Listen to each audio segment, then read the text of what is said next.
का हमारा संश्लेषण है कोरेन लिम्पेक संश्लेषण। यह है क्विनोलिन के निर्माण का तीसरा संश्लेषण है। दो हमने पहले पढ़े, स्कॉप संश्लेषण पढ़ा हमने, दूसरा हमने पढ़ा डोबनर मिलर संश्लेषण, और आज हमारा ये तीसरा संश्लेषण है कोरेन लिम्पेक संश्लेषण। यह हाइड्रोक्सी क्विनोलिन बनाने की महत्वपूर्ण सिंथेसिस है। इसके लिए में जो आवश्यक रिएक्टेंट है वो एनिलीन और साथ में आवश्यक है एसिटो एसिटिक एस्टर का जब हम रिएक्शन करवाते हैं तो हमें प्राप्त होता है हाइड्रोक्सी क्विनोलिन। यानी हमें उत्पाद कौन सा प्राप्त होगा ये निर्भर करता है अभिक्रिया की परिस्थिति पर। यदि हमें उत्पाद के रूप में प्राप्त हो 2-मेथिल-4 हाइड्रोक्सी क्विनोलिन तो हमारा संश्लेषण कहलाएगा कोरेन लिम्पेक संश्लेषण। और यदि हमें उत्पाद के रूप में 4-मेथिल-2 हाइड्रोक्सी क्विनोलिन प्राप्त हो तो वो संश्लेषण हमारा होगा नॉर क्विनोलिन संश्लेषण। तो पहले हम पढ़ लेते कोरेन लिम्पेक संश्लेषण, उसके बाद में हम पढ़ेंगे नॉर पिरोल संश्लेषण। दो रिएक्टेंट की आवश्यकता हमें, पहला हमारा है एनिलीन और दूसरा है aceto acetic ester CH3 CH2 C double bond O। ये हो गया हमारा एसिटो एसिटिक एस्टर। ये वाला समूह कौन सा है? ये हमारा एथिल समूह है। तो ये हो गया एसिटो समूह है, एसिटो एसिटिक एस्टर। नाइट्रोजन के पास जो लोन पेयर हैं वो करते हैं इस कार्बोनिल वाले कार्बन पे अटैक। ये पाई इलेक्ट्रॉन चले गए ऑक्सीजन के पास, तो हमें नेक्स्ट संरचना ये प्राप्त हुई, ये N पॉजिटिव, क्योंकि नाइट्रोजन के यहाँ पे कितने बंद हो गए हैं? 4 बंद हो गए। O negative, CH3 CH2 C double bond O। ये प्रोटॉन बाहर निकले, इलेक्ट्रॉन देके जाए नाइट्रोजन को, ये प्रोटॉन जोड़े ऑक्सीजन के साथ, ऑक्साइड के साथ, तो गए N, ये H, ये C CH3 OH CH2 C double bond O और ये O एथिल समूह। यहाँ से निकाले हम जलकाणु बाहर, ये हाइड्रोक्सिल समूह निकले यहाँ से, और यहाँ से निकले प्रोटॉन बाहर, और नाइट्रोजन और कार्बन के बीच में बने सिग्मा बंध पाई बंध। तो हमें प्राप्त हुआ ये N CH3 CH2 C double bond O और ये O ET। यहाँ से ये प्रोटॉन बाहर निकले, कार्बन कार्बन के बीच में सिग्मा पाई बंध बने, और ये पाई इलेक्ट्रॉन आ गए नाइट्रोजन के पास। ये प्रोटॉन जोड़े इसे नाइट्रोजन पे आके, ये N H द्विबंध CH, ये CH3, ये डबल बॉन्ड O और ये नाइट्रोजन के जो लोन पेयर हैं वो बनाते हैं कार्बन और नाइट्रोजन के बीच में पाई बंध। एरोमेटिक रिंग के जो पाई बंध हैं वो बना रहे हैं इस कार्बोनिल कार्बन के साथ सिग्मा बंध। ये इलेक्ट्रॉन आ गए वापस, तो ये इलेक्ट्रॉन आ गए ऑक्सीजन के पास। तो हमें प्राप्त हुआ ये N, यहाँ पे द्विबंध, ये H C CH3, यहाँ पे द्विबंध है CH, ये CO नेगेटिव और ये O ET।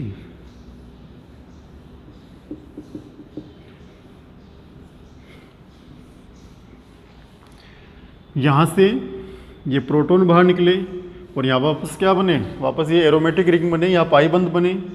ये इलेक्ट्रॉन वापस किसके पास आ गए? नाइट्रोजन के पास। यहाँ से ऑक्साइड है, वो वापस पाई बंद बना रहा है, तो प्रोटॉन बाहर निकला। नाइट्रोजन और जो कार्बन के बीच में जो पाई बंद था वो इलेक्ट्रॉन वापस किसके पास आ गए, नाइट्रोजन के पास आ गए। और यहाँ पे ये द्विबंध हो गया, तो यहाँ से क्या निकला बाहर, ये एथोक्साइड यहाँ से बाहर निकला, एथोक्साइड निकला और प्रोटॉन निकला। तो क्या बन गया, यानी EtO negative plus H plus, तो ये क्या हो गया EtOH। हमारा एथेनॉल बाहर निकला और हमें प्राप्त हुआ ये NHCCH3 द्विबंध, ये H, ये C, ये द्विबंध O। ये तो हो गया कीटो फॉर्म।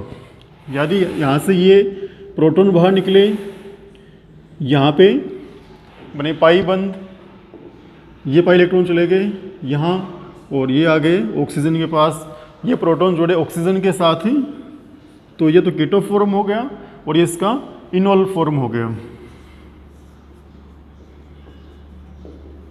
CH3 CH, ये OH,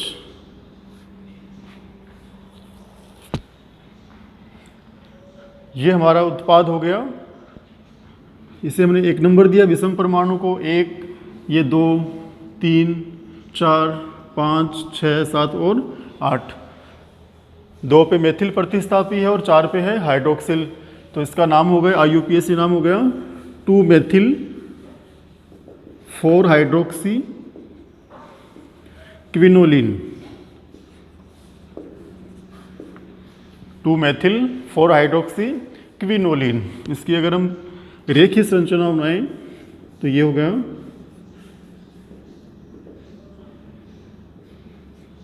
CH3, ये OH और ये इधर बेंजीन रिंग। ये हो गया 2 मेथिल 4 हाइड्रोक्सी क्विनोलिन। तो यदि हमें 2 मेथिल 4 हाइड्रोक्सी क्विनोलिन उत्पाद प्राप्त होता है तो हमारा संश्लेषण कौन सा होगा, कोरेंट लिम्पेक संश्लेषण होगा। और यदि इसकी जगह हमें 4 मेथिल 2 हाइड्रोक्सिल क्विनोलिन प्राप्त हो तो उस संश्लेषण का नाम होगा नॉर क्विनोलिन संश्लेषण। तो इसके बाद में वो देखते हैं, सेम वही प्रोसेस है, सिर्फ अभिक्रिया की कंडीशन क्या है, अलग अलग है। जो रिएक्टेंट है वो आपस में अलग रूप से जुड़ते हैं। यानी जो हाइड्रोक्सिल क्विनोलिन है उसको प्राप्त करने के 2 संश्लेषण है। पहला था हमारा कोरेंट लिम्पेक संश्लेषण, अभी हमारा है नॉर क्विनोलिन संश्लेषण। रिएक्टेंट दोनों में समान है, बस कंडीशन अलग अलग है। एनिलीन रिएक्शन किसके साथ करता है, एसिटो एसिटिक एस्टर के साथ, C डबल बॉन्ड O, ये ET यानी एथिल समूह है, CH2 C double bond O CH3। दोनों में देखो डिफरेंस यही है। यहाँ पे जो ये वाला कार्बोनिल के साथ ये नाइट्रोजन के लोन पेयर बंद बना रहे हैं, वहाँ पे जो ये नॉर क्विनोलिन है उसमें इसके साथ ही सिग्मा बंद बना रहा है, जबकि कोरेंट लिम्पेक जो संश्लेषण था उसमें यहाँ वो सिग्मा बंद बना रहा है।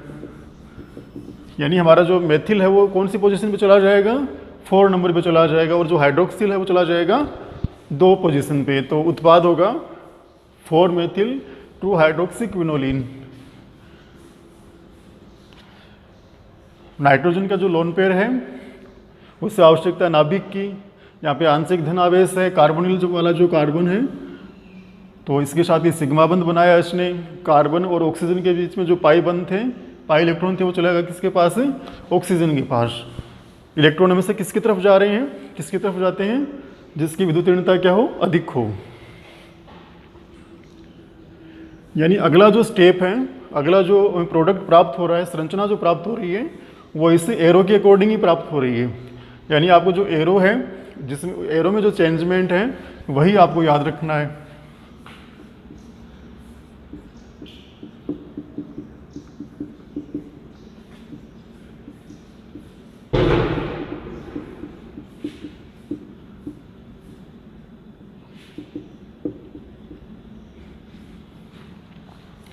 यहाँ पे नाइट्रोजन पे आ गया पॉजिटिव चार्ज, ऑक्सीजन पे आ गया नेगेटिव चार्ज, ये बन गया ऑक्साइड। ये ऑक्साइड वापस, जो ऑक्साइड के इलेक्ट्रॉन है वो कार्बन और ऑक्सीजन के बीच में वापस पाई बंध बना रहे हैं। तो यहाँ से ये एक्थोक्साइड आयन बाहर निकल गया और यहाँ से बाहर निकलता है प्रोटॉन। तो हमें प्राप्त हुई यह संरचना, ये N, ये H, ये C, ये द्विबंध CH2, C double bond O, CH3।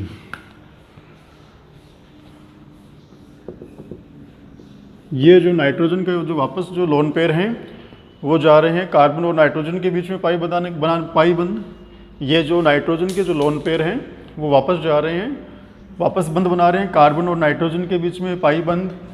तो जो एरोमेटिक रिंग के जो पाई इलेक्ट्रॉन थे वो बनाते हैं इस कार्बोनिल के साथ हैं सिग्मा बंध, और ये इलेक्ट्रॉन चले गए वापस, सॉरी जो पाई इलेक्ट्रॉन थे वो चले गए ऑक्सीजन के पास। तो हमें प्राप्त हुई ये नेक्स्ट संरचना, ये C, ये O नेगेटिव। यहाँ पे पता हमें पर जो एरोमेटिक रिंग है उसका जो प्रत्येक कार्बन है जिस पे कोई प्रतिस्थापी नहीं लगा हो पहले से, उसके पास एक हाइड्रोजन भी उपस्थित होता है। द्विबंध, ये NH, ये पॉजिटिव चार्ज, ये द्विबंध NH जिसमें पॉजिटिव चार्ज है, ये C डबल बॉन्ड O, ये CH2,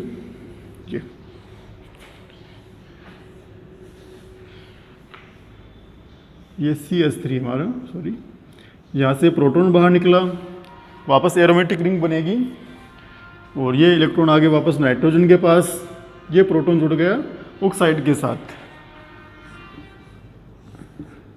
ये वापस एरोमेटिक रिंग, ये इसके पास वापस लोन पेयर पहुँच गया, ये H, ये C डबल बॉन्ड O, ये CH2, ये C, CH3 और ये OH।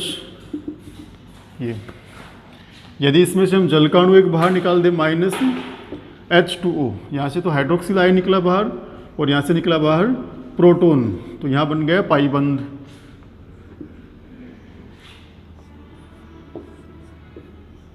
ये N, ये H, ये C डबल बॉन्ड O, ये CH, ये C, ये CH3, ये बंध। तो ये तो है कीटो फॉर्म। ये चेंज किस में होगी? ये चेंज होगी इनोल फॉर्म के अंदर। नाइट्रोजन के पास जो हाइड्रोजन था वो प्रोटॉन के रूप में बाहर निकल गया और नाइट्रोजन कार्बन के बीच में बना पाई बंध। यहाँ पे ये जो पाई इलेक्ट्रॉन थे वो आगे ऑक्सीजन के पास, इस पे आगे नेगेटिव चार्ज, तो ये प्रोटॉन जुड़ेगा किसके साथ? ऑक्सीजन के साथ। ये N, ये द्विबंध, ये OH, ये CH, ये द्विबंध, ये C, ये CH3, और ये हमारा उत्पाद हो गया 4 मेथिल 2 हाइड्रोक्सी क्विनोलिन। विषम परमाणु से हमने 1 नंबर दिया, फिर 2, 3, 4, 5, 6, 7 और 8। इसका यदि हम IUPAC नाम लिखें तो इसका IUPAC नाम हो गया 4 मेथिल 2 हाइड्रोक्सी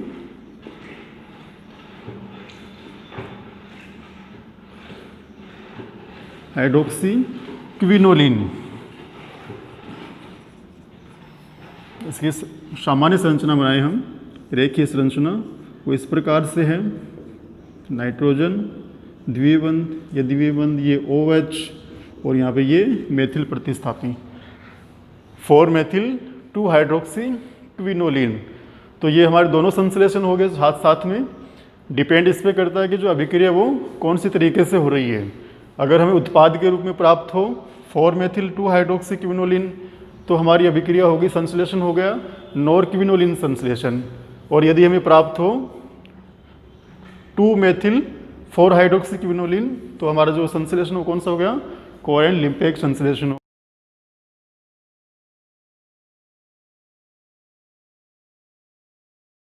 कि जो दोनों संश्लेषण है वो एक समान है, सिर्फ परिस्थितियां अलग अलग है। जो नॉर क्विनोलिन संश्लेषण है उसके लिए जो टेम्परेचर वो 110 से 140 डिग्री सेल्सियस के मध्य में है और उत्पाद हमें प्राप्त हो रहा है 4 मेथिल 2 हाइड्रोक्सी क्विनोलिन। जबकि जो कोरेन लिम्पेक सिंथेसिस था वहाँ हम भूल गए थे वो जो अभिक्रिया है, वो जो सिंथेसिस वो होता है कमरे के ताप के ऊपर, यानी 40 डिग्री सेल्सियस के आसपास वो अभिक्रिया संपन्न होती है।